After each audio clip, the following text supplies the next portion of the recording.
I always considered myself a good wife. My marriage was stable, proper. Oleg and I had been together for 8 years, and everything in our life followed a routine: morning coffee, work, occasional weekend trips, family dinners. I thought this was how it was supposed to be: calm, reliable, without unnecessary excitement. But as time passed, I began to feel something strange, as if an invisible fire was slowly igniting inside me. Maxim, my husband's stepbrother, had always been a part of our lives. They weren't very close, but they met on holidays and sometimes called each other. I had known him for years, but I had never looked at him in any way other than just a relative. Until recently. It happened unexpectedly. Oleg and I went to his mother's house for a family dinner. As soon as I stepped into the living room, my gaze naturally landed on Maxim. He had changed.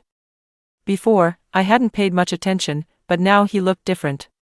Confidence, a slight carelessness in his movements, a gaze that felt too piercing, too attentive. "Long time no see," he said with an easy smile. A simple phrase, yet it made my breath hitch. At the dinner table, I couldn't help but notice how he looked at me. His gaze wasn't openly bold, but there was something in it that sent shivers down my spine. A few times, our eyes met, and I couldn't look away. What is wrong with me? I thought, gripping my wine glass tighter. It felt like the air had thickened. Like there was something in the room that no one spoke about, but we both could feel.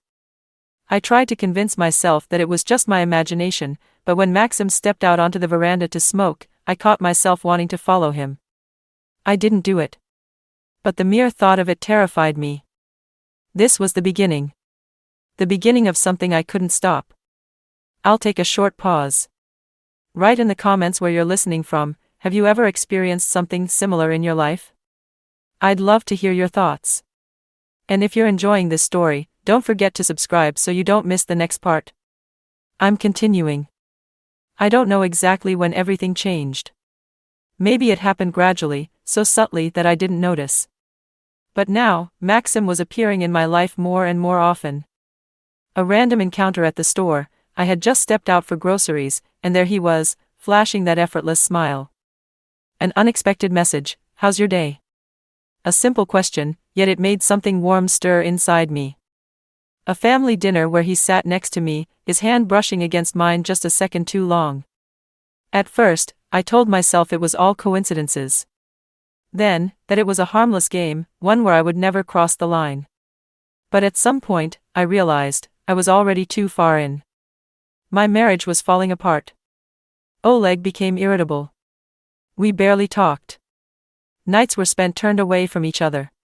Either he didn't notice the change in me, or he refused to see it. For the first time in years, I felt like a stranger in my own home. But Maxim was there. He didn't ask questions. He didn't judge. He simply was. That evening, we ended up alone purely by chance. Oleg was stuck at work, and his mother had asked me to drive Maxim home after a family dinner. The car was silent. I tried not to look at him, but I could feel his eyes studying me. "You're acting strange," he finally said. I swallowed. "Just tired." Maxim smirked, shaking his head slightly. "I don't believe that." I knew I should end the conversation. Turn on the music, say something about the weather, pretend like nothing was happening. But I didn't. I pulled up in front of his house, but he didn't move to get out. For a few seconds, neither of us spoke. The air between us was thick, charged. Then Maxim slowly leaned toward me. I could have pulled away. Said this was a mistake. Ended it before it was too late. But I didn't move. This was the moment that changed everything. I don't know who made the first move. It all happened as if we were simply pulled into a whirlwind from which there was no escape. It wasn't a perfect moment from a movie, no romantic music, no whispered confessions. Just a sudden, breath-stealing impulse. We ended up alone at his place. Maxim invited me in for tea, such an ordinary phrase, one that could mean anything. I knew I should have said no, that walking away would have been the right thing to do, but something inside me had already stopped listening to reason. I remember how the tea grew cold in the cups as we stood there, silently looking at each other. The air between us had become thick, charged with something undeniable. And then, it happened. It was inevitable. Unplanned. Just a moment where there was no turning back. But there was no relief. Quite the opposite. Every glance from Oleg now pierced me with guilt. I couldn't look him in the eye, couldn't breathe normally around him. I felt like he knew. That he could see how distant I had become, how lost in thought. But the worst part was, I couldn't stop. Maxim pulled me in like a magnet. His gaze, his presence, it drove me insane. Every time we saw each other, even by chance, the fire inside me flared up again.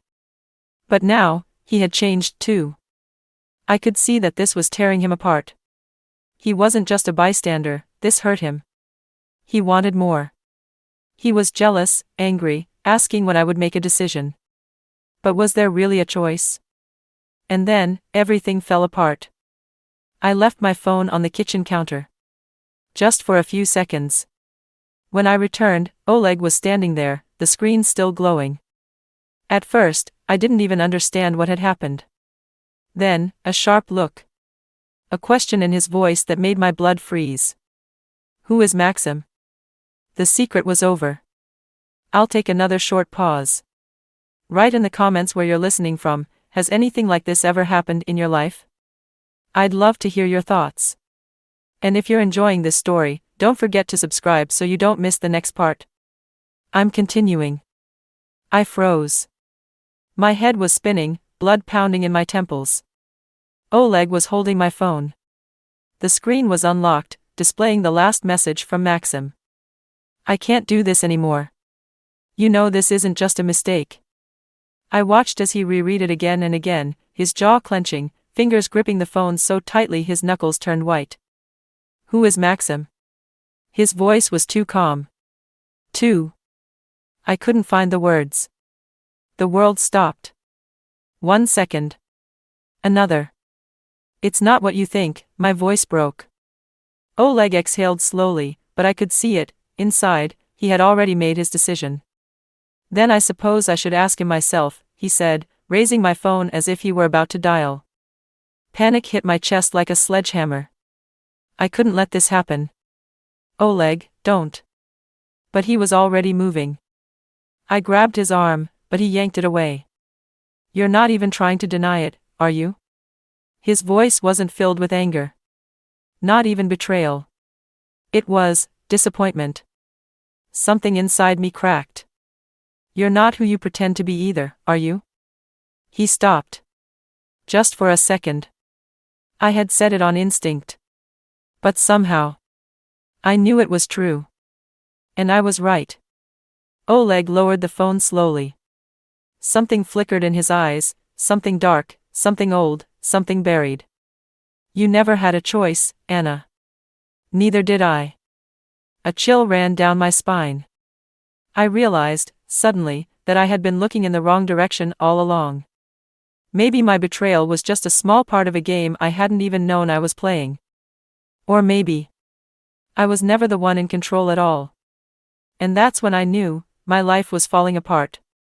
The only question was, how badly? What do you think about this story? Have you ever experienced something similar in your life? Write in the comments, your thoughts mean a lot to me. I appreciate every one of you and thank you for listening to my stories. Don't forget to subscribe and leave a like so you don't miss new thrilling stories. Wishing you a great day. And to let me know you listened until the end, comment, secrets always come to light.